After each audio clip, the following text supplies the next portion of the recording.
Good afternoon and welcome to City Speaks. City Speaks is a new show that we've talked about doing for quite some time. This show is going to talk about what happens at City Hall with Mayor Rosas' administration and throughout the city of Dunkirk. We'll have different guests on from time to time. Today's show, the one for June 14th, will feature Mayor Wilfred Rosas.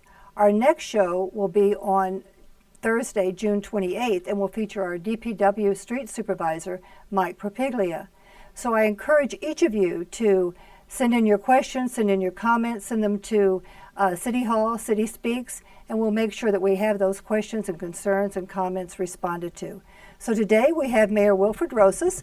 Mayor Rosas, welcome to our debut show. And tell us a little bit about what's going on. You've done a lot of things in the 2 years that you've been in office. You promised during your campaign for transparency. You promised positive change for the way the city operates, the way the city runs. And we've seen a lot of that. We've seen things happen. We've seen the differences within the city, within the morale of the city, within the citizens and the employees. And most recently at our previous council meeting, Councilman at Large Vawashan talked to you about and talked to the residents about the positive changes that have happened under your administration. So tell me a little bit about what kinds of things you see happening. What are the big things? What are the little things? And how are you making life better for the residents of Dunkirk?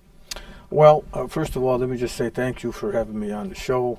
And, you know, at the meeting, there were some things mentioned by the councilman, things that we've been doing. Our administration have been working very hard. I want to let the public know that all of our directors, the department heads who report directly to me, have been doing a wonderful job. We sit down, we meet, we plan, and then they take action. And it takes a whole team of people to see the progress that we're seeing in the city. So I can't take the credit myself. I have to give credit to these department heads as well as our frontline staff. The morale in the city workers has improved for many reasons. The union contracts, obviously, having negotiated successfully the 4 union contracts in the city has helped bring morale up. But not only that, we've been working very hard to improve working conditions. In the police department, we're working at now to try to improve their office space in there. The fire department, we did a lot of work in there too. We put new roofs on many of the city facilities, roofs that were very badly and desperately needed. We've done a lot of repairs to some of the city facilities. And so we're seeing a lot of excitement in the city now with some of the other projects that we have going on. And I can tell you that the administration has a lot of pride. They work with pride, and it's showing that now the community is actually showing that they also have pride. And we're seeing this. We see things happening every single day, from things that maybe are not as visible, but we know that they're going on, like the water treatment plant and the wastewater treatment plant. Tell us a little bit about what's happening there. Well, these are 2 of the biggest projects going on in the city right now, Vicki. The project at the water filtration plant, for example, it's in its final phase, and by the time that project is done, it will have cost city taxpayers $23 million. And that's a lot of money. The good news about that is that we did receive some of that funding used was actually funding that we received from the state in the form of grants, as well as on a 0% interest loan from the state. These were upgrades that were needed so that our plant can be functioning in tip-top condition. We plan to be now the supplier for the North County Water District. That will not only increase revenue for us because it will give us a bigger customer base, but it also provides us the opportunity to continue increasing that customer base. And that's in the future going to be beneficial for our city. We can bring in more industry because we know that we have the water supply to offer them. At our wastewater treatment plant, there's a $15 million project going on over there. These are upgrades and repairs that were desperately needed. And we need to do that because with Athenix coming, they're going to be using these services from the city. And the city's revenue in that fund will increase, which will help us to keep our rates as low as we possibly can for our city residents. It'll also positions the city in a place where we can actually welcome more industry, more major employers to come in and use these services that the city can provide. We stand very proud in having a wastewater treatment plant and a water filtration plant that can actually provide these services to future development in the city. And one of the things that's happened with the upgrade and the changes at the wastewater treatment plant, of course, is that one of our major employers in the city, Philbrook Foods now, has been able to increase their employment staff. So that has been a significant change to provide more jobs for our residents. Absolutely. Philbrook actually, we've entered into an agreement with Philbrook now where they are going to guarantee us a certain amount of service that they're going to need in the form of waste. We're going to be accepting their waste. Our plant is being upgraded, and when this upgrade is completed, we'll be able to accept the waste from Philbrook. The contractual agreement calls for them to give us a certain amount, which means that we will increase our revenue in that fund as well, which again will help us to keep our residents' rates low as we can. So we talk about the different things that have happened as far as the economy and our water treatment plant and our wastewater treatment plant and bringing in other customers, other users. We also have made a part of our area much safer. The Howard Street project has been going on for a while. Tell us a little bit about those residents and how they feel about what's happening there. Well, one of the first complaints that I received when I first took office was from a Howard Street resident that they wanted that bridge taken care of. For over a decade, that bridge was out of service, and because of that, some of those residents in that Howard Street area did not have fire protection. So what we've done is we went again to New York State, we submitted a grant proposal, we received $750,000 from Bridge New York campaign to fix that bridge. And what we did was we replaced the bridge. And that project is almost complete now. We are about ready to go to paving. You have to remember that when we did this, we put new water lines in there. So now these residents will have better pressure in their water and they'll have full fire protection. The fire vehicles will now be able to get in there and out. So we not only are we dealing with the economy and the economic issues and jobs, but the safety of our residents. Also, we talk about the life of the residents here, how that their entire quality of life has improved, especially our children. We've done a lot of things. Talk to us about the parks. What are we doing with the upgrading of our parks? Well, we have two parks that we're really focusing on right now. One of them is Wright Park. We have a project there that was in the making for several years. We received funding from New York State Parks, and we're putting in a splash pad, pickleball courts. We expect that pickleball courts are going to be used. We think that's a sport that's really going to turn on and bring in a lot of people to Wright Park. We plan on hosting pickleball tournaments there. We've had a lot of feedback from players and people who wanted to see this at the park, which is why it was put there. The splash pad is a really big hit. I was there this morning, and school number 7 had some of their younger students there, and they were having a ball. I mean, these kids were having a lot of fun. I was there to see that, and it really made me feel good because this is something that's been lacking in the city for many years, and now they have a summer activity where they can come out and cool off. We have some city residents who don't have a pool and don't care to go into the lake. So this is another way where the kids can cool off. Well, and not only that, but with what's happening at Wright Park, we have certainly the splash pad and the pickleball court, but we're also doing some upgrades on the beach hut where John Doltz now is involved. Tell us a little bit, how is that improving the whole atmosphere of that area? Well, that's a good thing to point out. Mr. Dose is now really excited about the amenities that we're bringing in. We have improved the bathrooms. We've made them ADA compliant. We've done some upgrades there. We're going to have hand dryers that are going to be put in there. These are the high-powered hand dryers that we're putting in there. The amenities inside, there's been a lot of upgrading and painting that's being done. So he's excited. We're doing some landscaping over there that was very much needed. And the beaches are being cleaned up over there, so people are actually using the beaches, and we expect this to be a very good summer at Wright Park. Well, not only that, but with all of those things that are going on at Wright Park, we also have a huge event with the boat race coming in. Absolutely. So, and this boat race, the producers of the boat race actually flew in Sunday evening. They spent yesterday with us. We had a big meeting with all the stakeholders involved, including the U.S. Coast Guard, the New York State Police, the Chautauqua County Sheriffs, our police department, our fire department, and all kinds of other safety personnel were there present for this meeting. And it went really well. These guys are very organized and structured. They know what they're doing. They've done this before. This is a major event for the city. It's going to be televised nationally and shown internationally. So we're going to get some exposure there. And we're just very proud to have the amenities at Wright Park already completed so we can showcase it. And you know, one of the things that we are really fortunate to have here in the city of Dunkirk is our youth. You've done some things recently with the If I Were Mayor, working with the middle school, working with NCCS, bringing in our 8th graders, showing them what government is all about.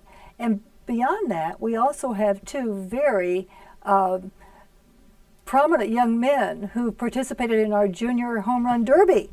So that's been really good news because they're going to actually showcase the city of Dunkirk. Well, we know Robert Kozlowski and Javier de Jesus were the 2 winners of that home run derby, which, by the way, was the first time that we've done this contest here, this home run derby. And these 2 gentlemen will be able to represent the city of Dunkirk in New Jersey. And if they win there, they'll be going to Major League Baseball's All-Star game. And that'll be a huge experience for them. It'll be a very huge experience for them and something for all of us city residents to be proud of. Right. So, and we're also doing some other things. Our youth program is really taken off. We've last year we did the 3-on-3 down Central Avenue. Are we going to be doing that again? Yes, we are. We're going to be doing that tournament again. Just recently we did have a foul shooting contest. And we've been doing a lot of different activities for youth in our community. Our youth and rec coordinator has been doing a very nice job, and he's been creative. He's brought in things that we haven't done in the past, and he's expanded on the things that we have done in the past. So I'm very proud to be to have a member like Ryan Hall on our team. He has been working hard, and the ultimate result is that the youth in our city have many activities to be involved in. And we're not just dealing with just the youth, because now we also have the farmers market that's coming in. Our development director and deputy director have been working very diligently bringing that in. And tell us a little bit about that. Do you know what's going on at the senior center? How do people find out more about it? Yes. So our planning department has been very busy with all of these activities, and the farmers market is one of those activities that falls under that department. Our deputy director of planning and development, E.J. Hayes, has been the coordinator of the farmers market at the senior center site, and he's been doing a wonderful job. Last year he had a dinner. It was very well attended. I attended myself. Farmers market has done really well, and we expect it to do even better this year. And for more information, all they have to do is go on our city's website, or they can contact E.J. Hayes at 366-9876. And our website is dunkirktoday.com, right? Dunkirktoday.com. Now, there have been other things that have been going on. One of the things that you have embarked upon is that you've really felt like that the employees of the city of Dunkirk really need to be more involved in what's going on with the city. You've had some training brought in. You brought facilitators in to work with our city staff, to deal with our supervisors, to talk with our frontline people, to help them in their communication style. You've also begun to do coffee with the mayor with these individuals. How are you feeling about that? I mean, what do you think is going on with our people?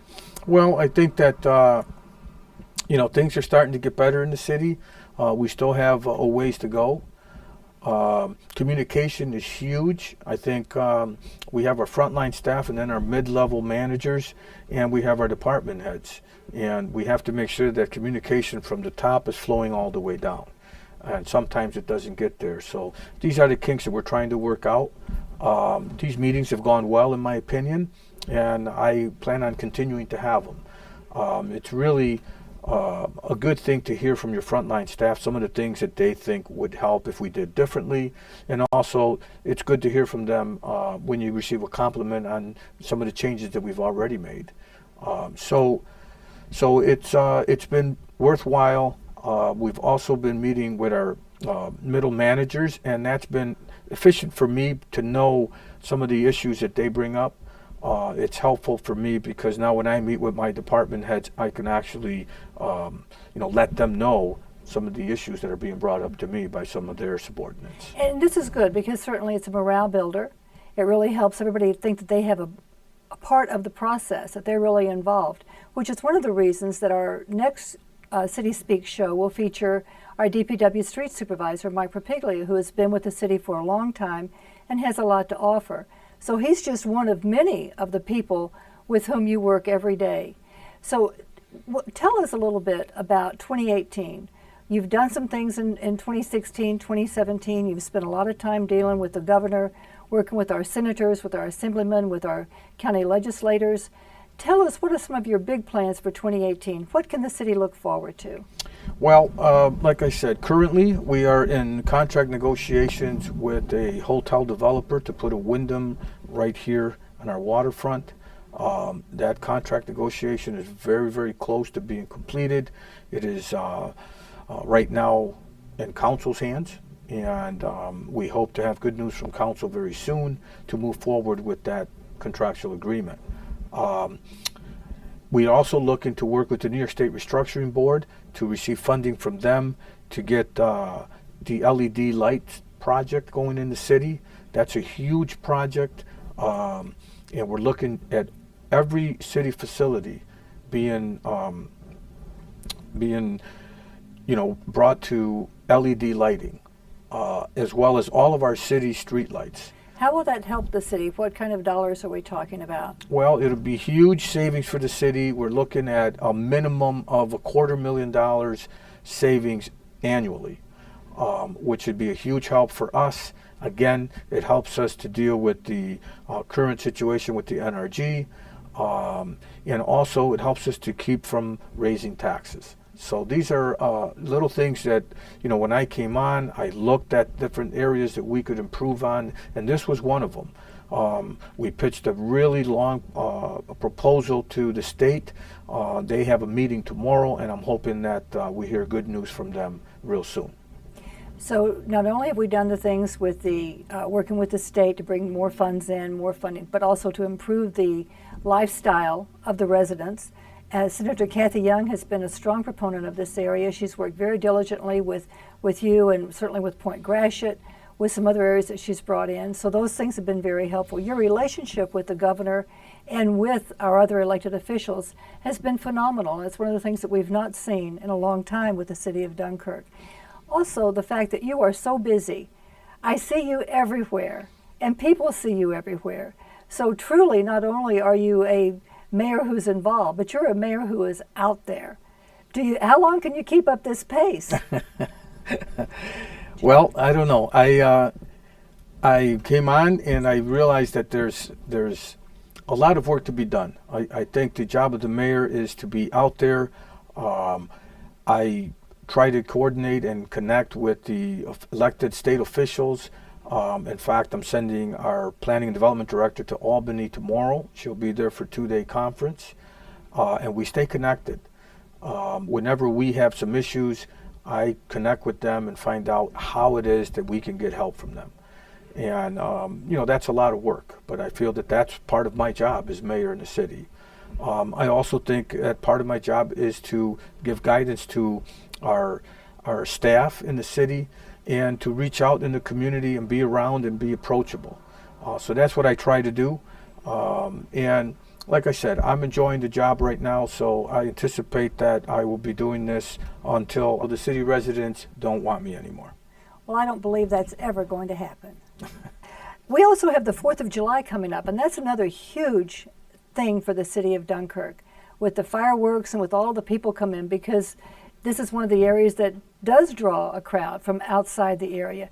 How are things going as far as the planning for the 4th of July fireworks? What are we doing in the area of safety for that for our residents? Well, our chief of police and our fire chief have done an excellent job over the years. These are experienced department heads here. Our city has had fireworks here for as long as I can remember, and it continues to grow every year. But they provide the best safety. I mean, I, in my opinion, I believe that we have the most professional police force in the county. And I say it with pride because that's my background. I know what a police force should be and what a good one looks like. And we have some very professional police officers here. So I give them all the credit. They provide good public safety. The plans are in place for the 4th of July as well as the boat race. We just had a meeting on the boat race yesterday with all the players involved, and the Coast Guard was there. I mentioned earlier that the New York State Police was there. The Chautauqua County Sheriff's was present. Our police department, as well as our fire department, and many other entities involved. So there's a lot of planning involved with these events. We look at any case scenario that could possibly happen so that we're prepared in case something does go wrong. But you know, it's an experience for me to work with these folks. They're very professional, and I have no doubt in my mind that we will be ready for the 4th of July. Okay. And now we also have music on the pier. Last Thursday was the first music on the pier, and it was phenomenal. Do we have a count yet as to how many people may have been there? Do we have any idea? Well, from what I'm being told, that was a record opening day for music on the pier. I recall being in the crowd, and then I was asked to come up to present an award. And when I went up to present the award, as I looked over, I could see the whole pier was just packed with people. And it was very impressive sight. I don't know what the exact count was, but I do know that they told me it was record-breaking numbers. So very proud. I think our special events coordinator, Hector Rosas, has done an excellent job with the Music on the Pier series, and we are very proud of the entertainment that he brings and the amount of people that actually come out to take advantage of these events. But I do want to make mention that the project at the Point is also being completed. If you haven't been down there, get down there and take a look around. Things are changing over there as well. The bathrooms again were remodeled, and the pavilions being painted, new roofs on all the pavilions. So we're doing a lot of upgrades to our parks. We expect that more people will be utilizing the Point. We have a cement pad that we put there. We're planning to put another bandstand out there and try to draw more activity to that park as well. So there's a lot of different things happening at our parks. And we've talked about Howard Street, we've talked about Central Avenue. Tell me a little bit about what's going on with the Stell project on Main Street. Well, again, the Stell project is a major project. Again, over $16 million in that project. We're talking about 49 different units at 25 different sites scattered throughout the city. Some of these are actual demolitions. So these are vacant properties. Some of them were zombie properties that are going to be demolished and then a new house rebuilt there. So this is a major project for the city, and it was needed because without this project, what we would have is vacant houses that should be demolished. And so now what kind of residents are we expecting to be living in these places? Well, part of the program for this is what's excellent about this program, is it's not geared to be low-income housing. This is geared to be people who want to purchase the home. So they're going to be living there for X amount of years and then be provided an opportunity to purchase the home. You know, once they get to that point, that they'll be tax-paying citizens in the city. And now the way I understand it is that still will also there will be some monitoring going on so that individuals who do move into those homes will have a certain responsibility to maintain them. Absolutely. And to take care of them so that it won't be, you're not just having individuals just move in so they think they might have a free ride or a low ride. Part of the program is that they will be receiving tutoring classes on responsibilities of a homeowner, how to take care of the home, some of the basic home repairs, things of that nature. So this is a good program in our city. We have some city residents who have never owned a home and don't know those responsibilities. So this is a good program for some of these residents to become, again, tax-paying citizens in our community. And there will be an educational program attached to this so that they will learn what some of those responsibilities are, and they will actually be involved in how to maintain a home and how to take care of a home. So it isn't as if we're just moving someone in who's never had an opportunity to do this before and say you're on your own. So that's really a very positive thing. The other thing is that I've heard a great deal about the recent Memorial Day parade, how wonderful it was, and how so many of the people who came out spoke very highly of the parade and how it was organized. Tell me a little bit about your role in that and how you felt the parade went overall. Well, that's a very good question to point out. The big thing is I thought the parade was excellent. It was very well attended. In all my years as a councilman and mayor, this year was the most people I saw out for the parade. And I thought it was an excellent job. The Dunkirk Joint Veterans Council did an excellent job of putting this together. They always do a good job, and I'm very proud to be the mayor that has in our community civic-minded people who actually take the time, volunteer their time to host this parade for our community. I thought they did a wonderful job, and I couldn't say enough about them. And of course, now we have Flag Day that's coming up. There's going to be an event at the a lighthouse, and you're going to participate in that as well. What does Flag Day mean? When you think about Flag Day, how important is that to the city and to the city residents? Well, it's very important. It's a patriotic day. We honor our flag for what it means. Many people came before us and paid the ultimate sacrifice so that we can enjoy these freedoms, and that's what that flag symbolizes. That's what that flag means.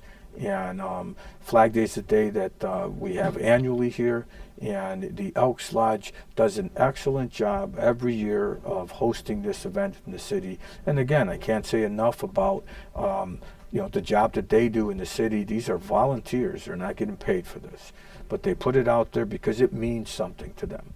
And I encourage all the city residents to show up to this event.